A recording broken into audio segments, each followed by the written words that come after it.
कौन सा काम किया, इतना सीरियस सब्जेक्ट है, इसलिए उसकी जो गंभीरता है उस बात को ध्यान में रखते हुए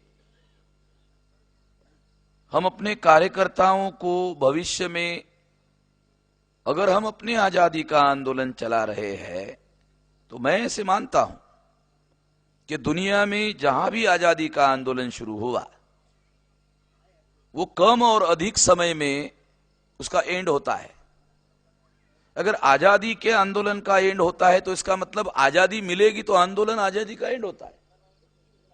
1885 को कांग्रेस ने आजादी का आंदोलन शुरू किया और 1947 को उनको आजादी मिली। 47 और 15 63 ईयर में कांग्रेस को, केवल 63 ईयर में कांग्रेस को आजादी मिली।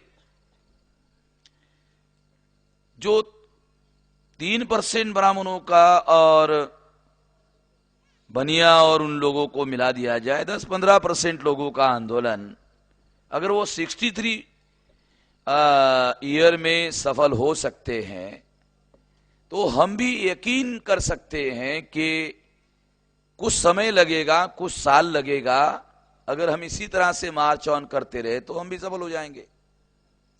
अगर हम भी सफल हो गए तो हम लोगों को, कार्यकर्ताओं को और इस आंदोलन को चलाने वाले जो लोग हैं, अगर आपका आजादी का आंदोलन सफल हो गया तो इस देश को चलाने का काम हमारे लोगों को करना है।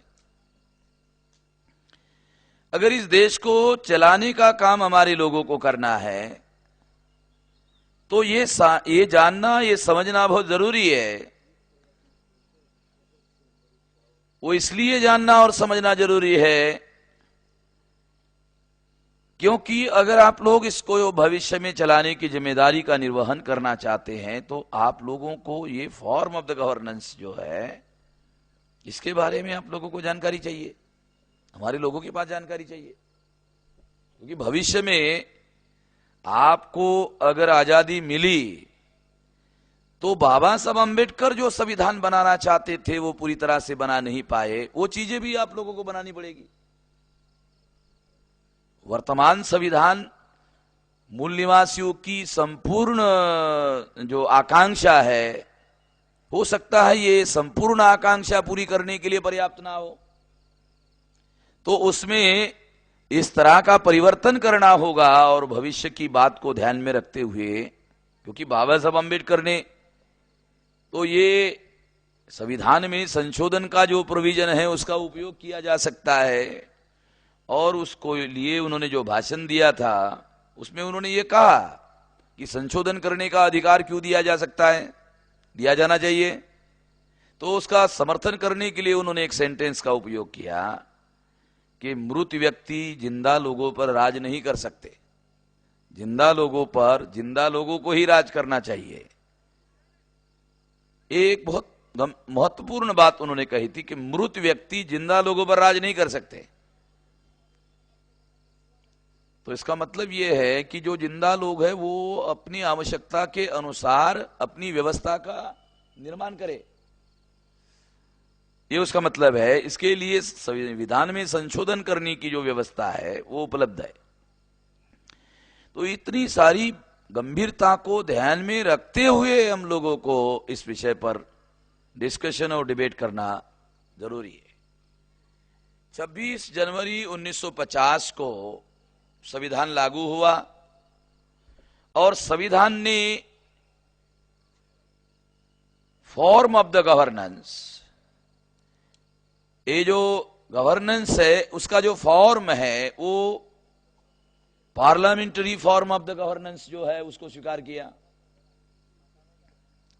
दुनिया में डेमोक्रेसी के दृष्टि से अगर देखा जाए तो दो महत्वपूर्ण फॉर्म जो है डेमोक्रेसी के दुनिया में दिखाई देते हैं, ज्यादा पॉपुलर। एक फॉर्म ऑफ द गवर्नेंस है parliamentary form of the governance, and दूसरा है presidential form of the governance. दो बातें, जैसे अमेरिका में प्रेसिडेंशियल फॉर्म है और इंग्लैंड में पार्लियामेंट्री फॉर्म है। डेमोक्रेसी में ये सबसे ज्यादा पॉपुलर फॉर्म है दुनिया में। हमारे संविधान ने और संविधान निर्माताओं ने प्रेसिडेंशियल फॉर्म के बजाय पार्लियामेंट्री फॉर्म को स्वीकार किया। तो पार्लियामेंट्री फॉर्म और प्रेसिडेंशियल फॉर्म में डिफरेंस क्या है?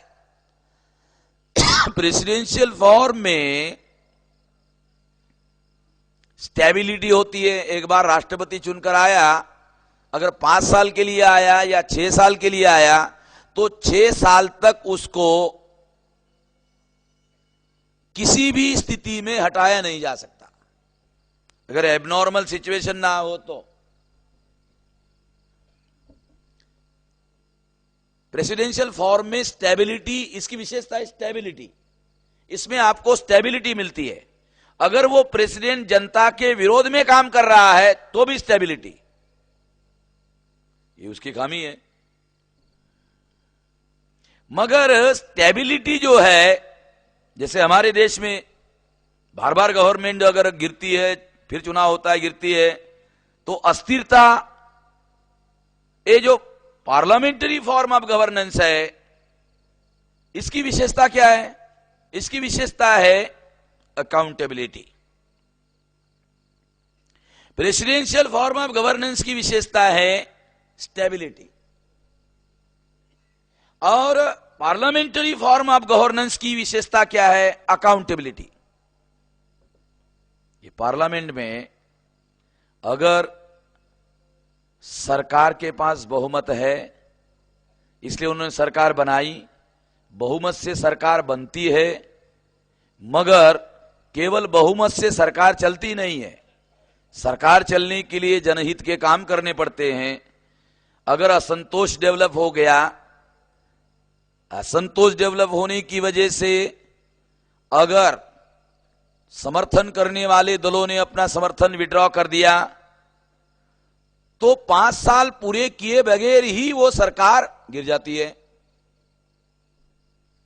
तो ये इसमें जो अकाउंटेबिलिटी है, अकाउंटेबिलिटी को हिंदी में कहते हैं जवाबदेही।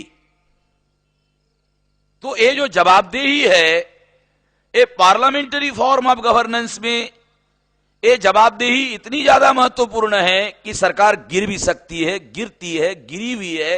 ऐसा कई बार हमारे देश में हुआ।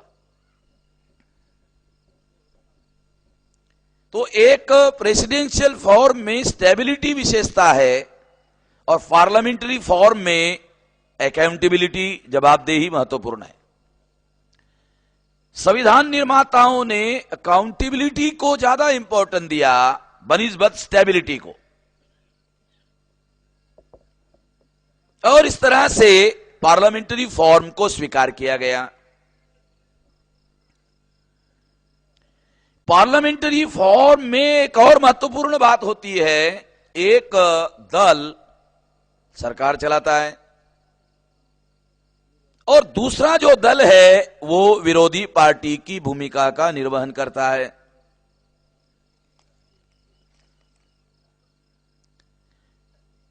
इससे क्या होता है, जो सरकार चलाने वाले लोग हैं, अगर उनके चलाने में कोई नुक्स है तो विरोधी पार्टी उस नुक्स को जनता को बताती है।